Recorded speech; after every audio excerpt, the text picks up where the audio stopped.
Hello, folks. This story was sent to me by a subscriber and is intended for educational purposes only.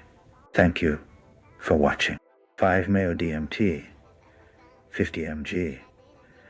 The elevator to the cosmic coffee shop. I never thought an ordinary Wednesday would turn into a cosmic adventure until I vaporized about 50 mg of 5-meo DMT in my tiny apartment. I was curious, cautious, and armed with Spotify playlists labeled Celestial Journey.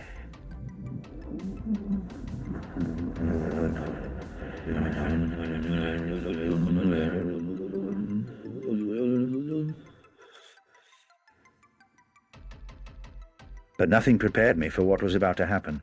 The room melted like warm wax, then folded like origami. And suddenly, I wasn't on my couch anymore. I was standing inside an elevator, but not your average building elevator. This one had walls that shimmered like liquid starlight and a control panel with buttons labeled with planets, emotions, and strange symbols. The doors slid shut silently behind me, and a cheerful robotic voice announced, "Welcome to the Cosmic Coffee Shop elevator. Please select your destination." I blinked, confused but intrigued, and pressed a button labeled Enlightenment. The elevator jolted, and the starlit walls transformed into a panoramic view of the universe. Nebula swirled, galaxies spun, and I swear I saw a cat made of glitter casually sipping tea on a floating asteroid. Suddenly the elevator dinged, and the doors opened to reveal a quaint coffee shop perched on a tiny, glittering moon. The baristas were not human, but rather beings made entirely of vapor and light, shaped vaguely like octopuses, but with friendly smiles. One of them floated over and asked, "Welcome, traveler. What's your cosmic brew today? We have Stardust Espresso, Black Hole Latte, or Quantum Mocha." I opted for the Quantum Mocha. Curious how a drink could defy physics. Sipping the steaming cup felt like swallowing a cloud of stars. Warmth spread through me, and instantly I was transported to a table where beings from every corner of the cosmos were chatting over steaming mugs. There was a talking nebula who told jokes that literally made the stars wink. A tiny black hole nervously explaining why it sometimes swallowed socks. And a sentient comet reminiscing about its wild rides around the solar system. I tried to join the conversation, but my words came out as musical notes, so the nebula taught me how to communicate in cosmic symphonies.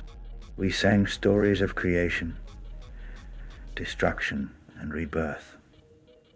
A bizarre but beautiful language where emotions were melodies,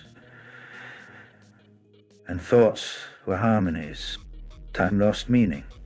Minutes stretched into eternities and then snapped back like rubber bands. Suddenly, the lights dimmed, and the octopus barista announced a surprise event. The galactic karaoke. The crowd cheered in a flurry of shimmering sounds. I was handed a microphone that looked like a crystal shooting star and was invited to perform. Not knowing what to sing, I improvised a tune about earthly worries, lost keys, burnt toast, and the eternal mystery of missing socks. And to my astonishment, it was met with roaring applause, as if the universe appreciated the relatability. After the performance, a wise old star named Solara pulled me aside. "Traveler," she said, her voice a warm hum, "you've journeyed far, but remember, the cosmic coffee shop is a mirror. The universe you see is the universe within you." Suddenly, the coffee shop started to dissolve into sparkling dust, and I was back in the elevator, which was descending now, as the elevator neared my floor. I realized I'd forgotten to ask for the bill. The vaporous barista winked and said, "Your experience is payment enough. Come back any time." The doors slid open to my apartment, and for a moment, everything seemed just a bit brighter, a bit more alive. I sat there, mug in hand, though it was just an empty cup now, and laughed at how an intense 5 Mio DMT trip turned my mundane Wednesday into a surreal cosmic karaoke night. It was weird, wonderful, and humbling all at once. And honestly, I'm ready to take that elevator ride again anytime.